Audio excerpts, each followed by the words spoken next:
కింద నుండి రూట్ ఉంటే కింద నుండి వస్తున్నాను. వాటర్ మాత్రం చాలా హెవీగా వస్తుంది. మరి ఇక్కడ ఉన్నాయి పీతలు ఉన్నాయో లేదో తెలియదు, మరి ఉంటే అదృష్టం లేకపోతే లేదు. మరి ట్రై చేద్దాం. ఇగో ఇక్కడ లొకేషన్ కి అయితే ఇటు వచ్చిన, ఈ లొకేషన్ లో ఉండి ప్రజెంట్ అయితే ఇక్కడ పీతలు వెతుకుదాం. చూస్తున్నారు కదా, ఇటైతే ముందుకు వెళ్తున్నా.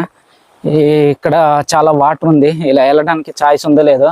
కొంచెం ముందు నుండి అలాగే ఇటు నుండి అయితే కుదరదు. అబ్బా చాలా అడవి అన్నమాట ఇది, కొంచెం జాగ్రత్తగా ఉండాలి. ఎందుకంటే ఏమేమో ఉంటాయి మరి. ఇక్కడ ఇటు రూట్ ఉందా, వెళ్ళే రూట్ ఉందా లేదు చూద్దాం, ట్రై చేద్దాం. అయితే నేను ఎటైతే వెళ్తున్నా చాలా భయంకరంగా ఉంది ఇటు. ఇటు ఎటైతే వచ్చేసా, ఈ ప్లేస్లో ఉండి పీతలు అయితే వెతుకుదాం. ఏమన్నా దొరికితే అలా, లేకపోతే లేదు. పీతలు ఉండే లొకేషన్ అయితే ఒకరు చెప్పారు, ఆ లొకేషన్ కని వచ్చాము కానీ అది మాత్రం దొరకలేదు. ఇప్పుడైతే ఈ ప్లేస్ లో మనం రాళ్ళు లేపి పీతలు ఉన్నాయి లేదా చెక్ చేయాలి. ఇందాక విలేజ్ చూసారు కదా, ఆ విలేజ్ ఇక్కడ నుండి వాటర్ తీసుకెళ్తారు అనుకుంటా. చిన్న అంత నీట్ గా ఉంది వాటర్.